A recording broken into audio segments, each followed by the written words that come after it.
Hi, I'm Anne-Marie from brambleberry.com. Today I want to show you how to make a whipped body butter. Why a whipped body butter? Well, they're fast and easy to make, so if you're looking for that perfect last minute gift, this is the thing for you. It's great for beginners, and who doesn't love a whipped body butter? Whipped body butters do not contain any water, which means no preservative needed. Also, they have a fairly long shelf life.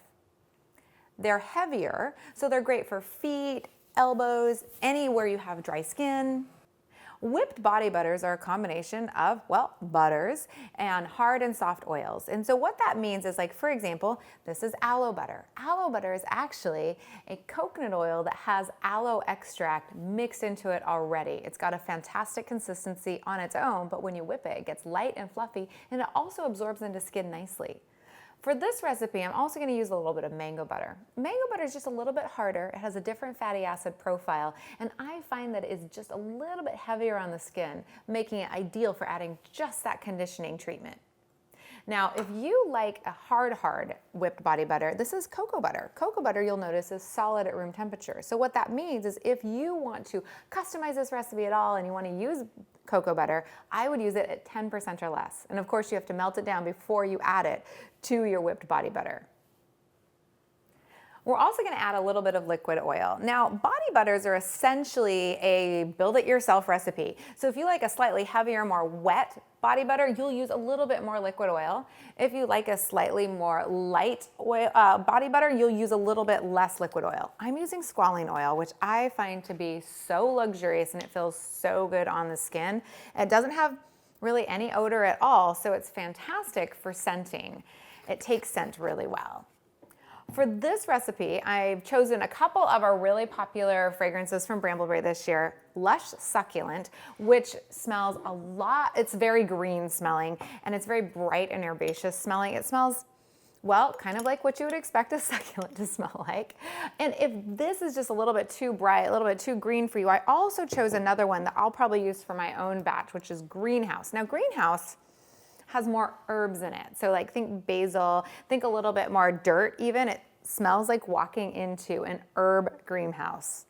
I love Greenhouse. I kind of find it to be the sophisticated, sexy scent. It's definitely a good leave-on scent, which is one of the reasons I'm choosing it for my personal batch. But let's talk about those usage rates, shall we? Because this is a leave-on product. It's not rinse-off like soap. And you don't want to use too much of this fragrance, or else it ends up being a perfume as opposed to just a light, subtle kind of whiff.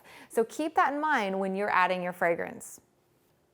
So this is just about 12 ounces of our aloe butter, and I'm going to start off with just 0.5 ounces of the squalane oil and then give this a good whip and see how I'm feeling about it. To whip your body butter, it's so simple. You just take your hand mixer, put it all the way down, and you literally turn it on. Now, it's a little bit clunky at first. Just keep working it.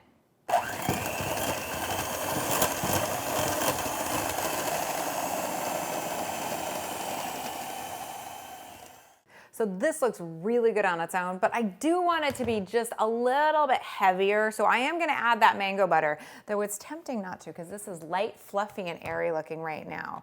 So this was 12 ounces of our aloe butter, and now I'm going to be doing just about a full 3 ounces of mango butter. And then I'm going to be doing just a little bit more of that squalane oil. And so the squalane oil, I'm going to do another 0.25 ounces.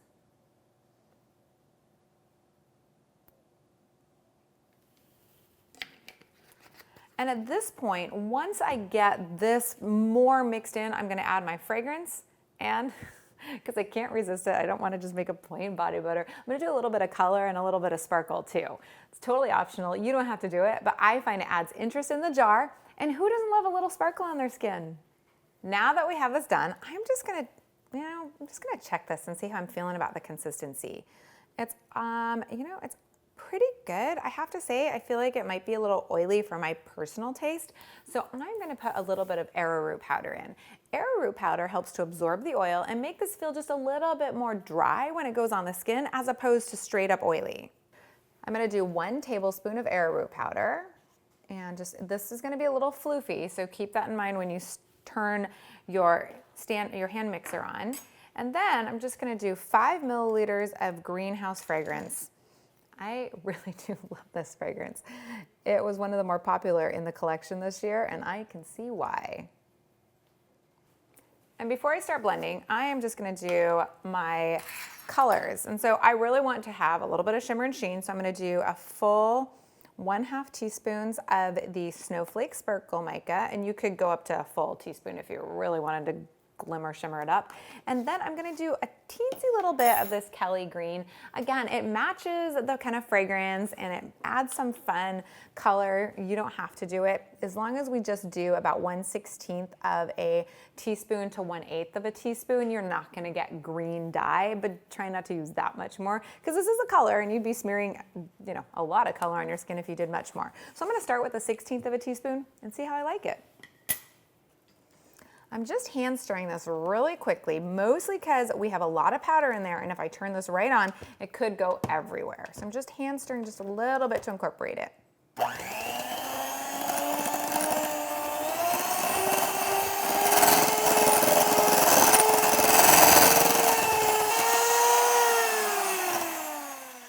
I'm looking at this color. It's not quite the green I want. I'm gonna do another 1/16 of a teaspoon. So that means I have a full 1/8 teaspoon of the Kelly Green Mica from Brambleberry in this whipped body butter. Again, totally optional. I'm just doing it because I think it'll look so much better in the veil jars.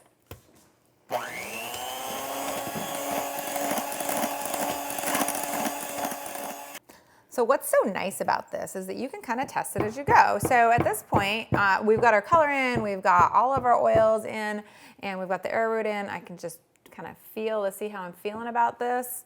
And it's much kind of thicker and nicer consistency now that that arrowroot's in. I like the color. There's obviously no green. I just scraped the sides down. I'm gonna give it one more mix and then I'm gonna go ahead and put it in our veil jars.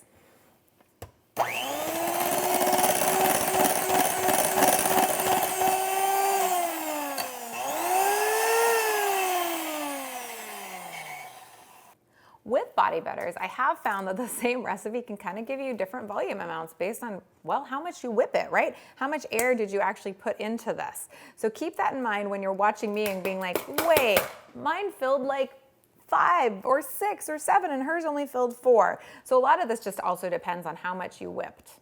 So these are done. They're ready to give away. They make the perfect gift. And you can always customize them with whatever fragrance you'd like or change up the colors or even any of the butters. This recipe is very easy to change up and make it your own. If you like this video, give us a thumbs up. And of course, if you're not subscribed yet to the Brambleberry channel, please subscribe so you're always notified when our new videos come out. When you create something, we love to see it because we believe everyone is creative. Hashtag your creations, hashtag BrambleOn, so we can see it and everybody in the community can see it. Until next time, I can't wait to see what you make.